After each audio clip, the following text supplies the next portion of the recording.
E pabesueshme, një ditë dy vëllezër po luanin në një park lokal thjesht duke u argëtuar.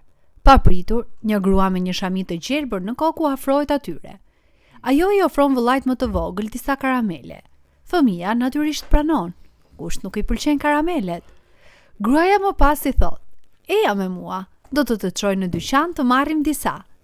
Djali pajtohet dhe ndjek. Kjo është hera e fundit që dikush e sheh atë.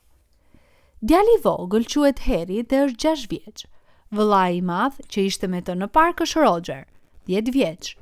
Kur gruaja filloi të largohet me Heri, Roger vendosi se edhe ai dëshiron karamele dhe fillon t'i ndjek. Por pas pak kohësh, ndërsa ecnin, Roger fillon të ndjehet i shqetësuar.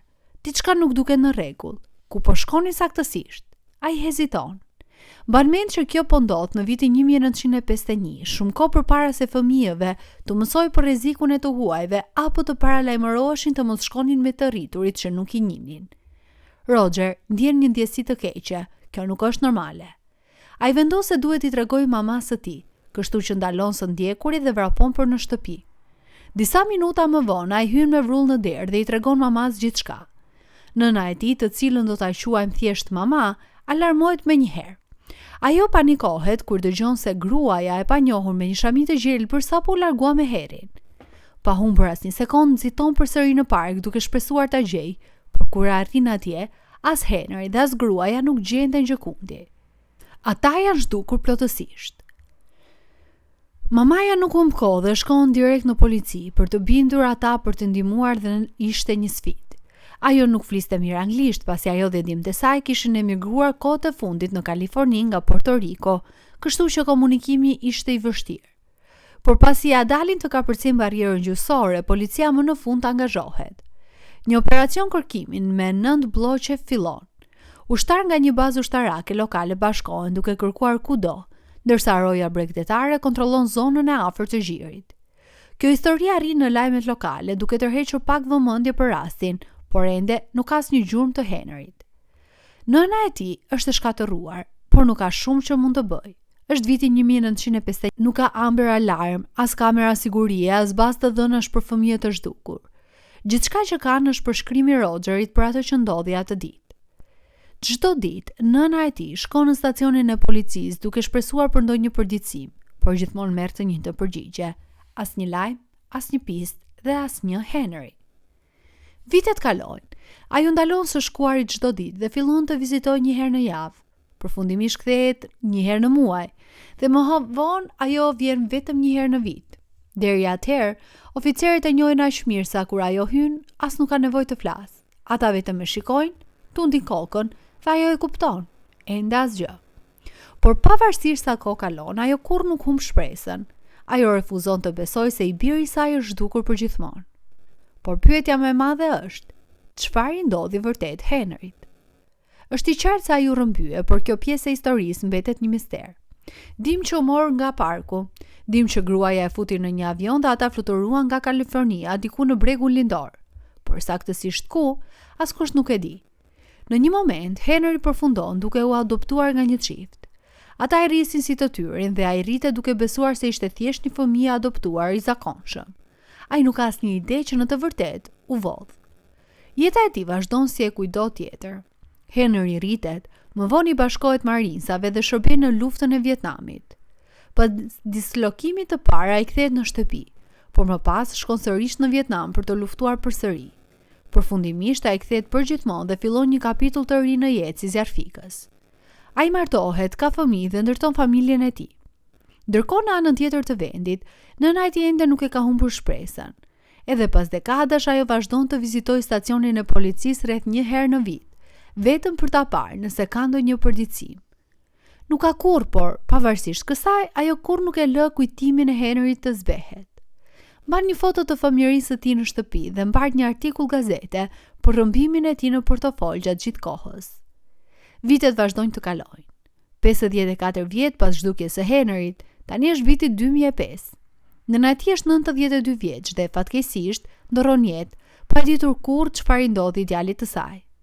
Çdo shpresë që Henry të gjendej apo të ribashkojë me familjen e tij të origjinës duket plotësisht e humbur. Por kalon më shumë kohë. Tani është viti 2020 Dhe këtu takojmë një grua të quajtur Alita. Alita është 63 vjeç dhe një ditë, thjesht për argëtim, vendos të bëjë një test ADN-je të trashëgimisë. E dërgon me post me rezultate dhe, çfarë surprize, diçka nuk përputhet. Ajo përputhet me një burr që nuk e njeh. Jo vetëm kaq, por rezultatet tregojnë se ajo ndan 22% të ADN-s me të. Ajo mendon se ndoshta është një kushuri ose një xhaxha, kështu që i dërgon një mesazh përmes faqes së trashëgimisë, duke shpresuar të zbulojë më shumë. Pastaj pret, por burri misterios nuk përgjigjet kurrë. Përfundimisht ajo heq dorë dhe vazhdon jetën. 4 vite kalojnë. Një natë Alita po shikon një dokumentar në televizion. Asgjë veçantë, thjesht diçka që luhet në sfond. Por për disa arsye, ajo kujton atë burrin e panjohur me të cilin ndan ADN-n. Kështu vendos të gërmoj pak më thellë. Fillon të kërkojë emrin e tij në internet duke shpresuar të zbulojë më shumë. Dhe atëherë gjen disa fotografi të tij. Burri në ato fotografi është Henry. Gjithë jetën Alita kishte dëgjuar histori për një xhaxha që kishte humbur kur ishte 6 vjeç. Ishte diçka për të cilën familja fliste gjithmonë, një mister që nuk u zgjidh kurrë. Tani duke shikuar këto foto të Henryt të rritur, ajo gjen veten duke vështruar fytyrën e tij dhe duke menduar: a mund të jetë vërtet ai? Krahason fotot me fotografitë e vjetra të fëmijërisë së xhaxhait të saj të zhdukur. I shikon ato krah për krah. Gjashmëria është e pabesueshme dhe thellë brenda vetes, ajo e di që është ai. E vendosur e shkon në polici dhe u thot: mendoj se gjeta xhaxhain tim, atë që u rrëmbye në vitin 1951. Në fillim, policia nuk mund ta besojnë, por pasi kontrollojnë regjistrat e tyre, kuptojnë se ky rast nuk u zgjidh kurrë. Kështu ata rihapin hetimet.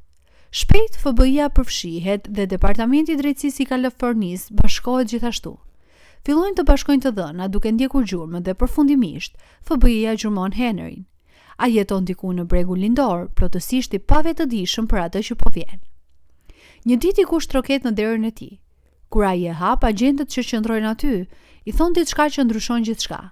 Ne mendojmë se ju mund të jeni një fëmijë që u rrëmbye në vitin 1951. Henry shikon i tronditur. Rrëmbyer?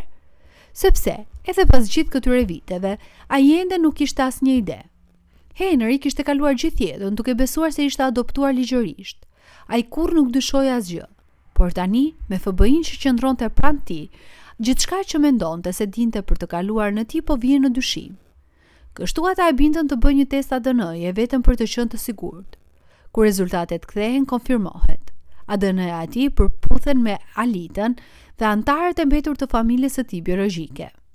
Pas 73 vitesh, pas një jete të tërë ndarjeje, Henry hipën në një avion nga bregu lindor për në Oaklanda, Kaliforni. Ai është gati të takojë familjen që humbi. Një burr i rrëmbyer si fëmijë më në fund të ribashkohet me familjen e tij, e gjithë fal një testi vullnetar të ADN-s. Shumica antarëve të familjes që takon janë për herë të parë, ose nëse i kishte njohur, nuk ka një kujtim për ta. Por ka një person që ai e mban mend, vëllain e tij Roger, dhe pas 7 dekadash, 2 vëllezërit më në fund ribashkohen. Por edhe pas gjithë kësaj, një pyetje e madhe mbetet. Kush ishte përgjegjës për këtë rrëmbim? Fatkeqësisht këto gjërat komplikohen, sepse kanë kaluar 70 vjet dhe deri më sot askush nuk e di kush ishte vërtet ajo grua me shami të gjelbër. Henry ishte vetëm 6 vjeç në atë kohë. Kujtimet e tij për atë ditë janë të turbullta në rastin më të mirë. Dhe njerëzit që e rritën atë nuk janë më gjallë. Kështu në këtë pikë mund të mos e dim kurrë të vërtetën e plotë.